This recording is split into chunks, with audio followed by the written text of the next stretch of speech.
odayaashu ka dhawaajiyeen ee go'aanka madaxweynaha ahaa ee Nusaaka aqlabiyada ku ayidnay aan laba kala qaadno mid waa doorashada iyo kala qaadisteeda horta haddii madaxweynuhu uu sabab ka soo dhigo yiraahdo doorashooyinkii inta golaha wakiilada saabigoodii qaybinayo waqti hal ay siiyo dib ha iskula dhacaan waa bal eedeyn laha ni yiri kursi madaxweynaha sidiisiba loogu tartamayo banaan ku yaalayo waka maalin lagu darimay tii wakiiladuna markaan tixgeliyo duruufaha waliba ay soo gudbiyeen stakeholders iyo dhan axsaabtii qaranka akademiyadii urradii bulshada guddiga arrimaha gudaha ee golaha wakiilada oo intuba xaqiiqo turjuman oo dadkii loo tagay tabashooyinka qabay ay u soo gudbiyeen ay ka go'aan gaar madaxweyne yiraahdeen madaxweynuhu go'aankii uu qaadan lahaa kii uu abid ugu dahabsanaa buu ka qaatay waliba wuxuu qiimeeyay uu yiri waxaan doonayaa in Soomaaliland isku soo dhamaato gobolada bariga maanta sida mugga weyn leh in jamhuuriyadda uga qayb qaataan doonaya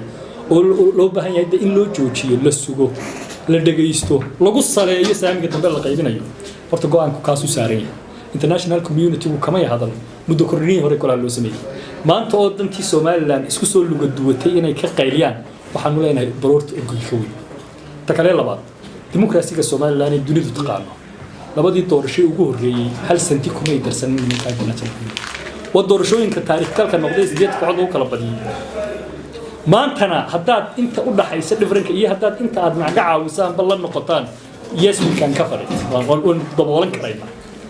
igad mid baan u leenahay igad waxaan u leenahay igaday dawladaha Afrikada bari ku bohoobay hadday dalalkii Soomaaliyeed ee gacantooda ku jiray ka maarmeen inay leeyihiin Soomaaliha isku soo wada celiyo Soomaali galbeedteedii iyo NFD-deedii iyo maxaan ku raadayay shantii Soomaaliyeed ee Soomaaliland isku sadqaysay hadday hayaan yes welcome hadday leeyihiin waanu haysanaynaa oo jigjigana waxa laga xukumayaa Sababa Gaarisana waxa laga xukumayaa Nairobi de waxaan leenahay xeerka Nairobi hoosteeyay Gaarisa ee jigjiga hoosgeeyay Sababa iyo Soomaaliland iyo Soomaaliyana laba dalo walaalo isaga la ka dhigay shaqra ay oo tasaay ee Djibouti gaar ka dhigay yes waxaan leenahay oo kuwii dadka hadday madaxda Soomaalida maanta nasiib darrada ku dhacday ee fahmayaan igad laba ujeeday ka leedahay inay dafayso jiritaanka Soomaaliya takoobaad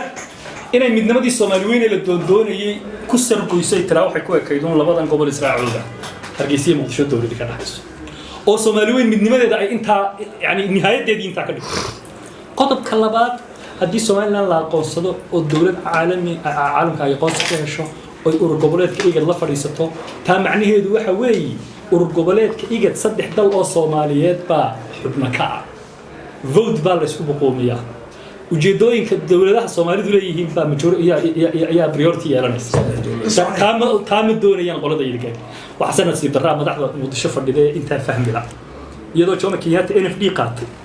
iyo maantana Uhuru Kenyatta badii Soomaalida intii kheyraad ku jiray qaadanaya waxaan nasiib darraa hadaba ninka Xasan Sheekh ku qanacsan baddaadana waan qaadanaya loo yacdanaada xukuuman ku oranaya jaadkana fasaxo Muqdisho ku ugu yimid waa ayaan darrada Soomaali ku dhacday waa garashada yar ee aad ka u dhuuban ee uu ku qanacsan yahay ninka fahmila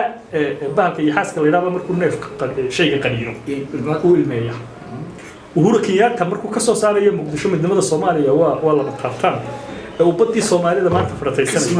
ee abiyi hore u dhacay dhulkii Soomaaliyeed ee NFD loo oran jiray ninka ku qanacsan ee dhigta u lulaya ee runtii u qaatay ee in loo hiiliyo u qaatay kaasa ayaan daraysata Soomaaliinta nooca laga xoreynayo ee uu imanayo qof Soomaaliya oo madaxweyne ah oo doonista shacabka Soomaaliyeed ku yimid maaha inaan Qatar wadato iyo inaan Kenya wadato iyo inaan Djibouti wadato iyo inaan Ethiopia wadato iyo maaha inaan sidii aynu inaguba u dooranayay madaxdeena ee Cabdiraxmaan Tuur madax inoogu hayay inagu inaga soo dhaxbaxay ee cigaal inagu aynu samaysanay inaga inaga soo dhaxbaxay ee rayaal inaga inaga soo dhaxbaxay siilaan inaga inaga soo dhaxbaxay qof sidaa madax banaan baa danaha ummadda Soomaaliyeed ka tali kara laakiin nin sirdoonka Qatar baa lacag siiyo soo saaray iyo Ethiopia wadato la yiraahdo waa garashayridaas ma madax banaana Muqdisho wuxuu marti ugu yahay Musafeni wuxuu marti ugu yahay malas maxaa kan cusub hay'ad salaasaan cusub wuxuu marti ugu yahay Uhuru Kenyatta because iyaga ilaalinaya halkan shirka lagu hayay nabadgelyadiisa iyo nabadgelyadooda ciidamadooda oo ilaalinaysa ilaa xad markuu madax banaanay fikriyan uma madax banaana garashaan uma madax banaana way hadii madax banaanay xudan la Soomaaliland anaga wada hadal ma socday ama miskiin amaan dib heshiinaydu ku tan imkuun cusubad boobaysan iga jooji iga daaya waxaan beentana igu samaysan leeyihiin badaadana waanu dhacaynaa soo ilaalow yacdana adiga xukumaan ku oranayna iigaday aragtida gaaban ee xasan sheekh intay soo taalo Soomaalida waxba uma soo naas waan ka xunnahay. Assalaamu calaykum.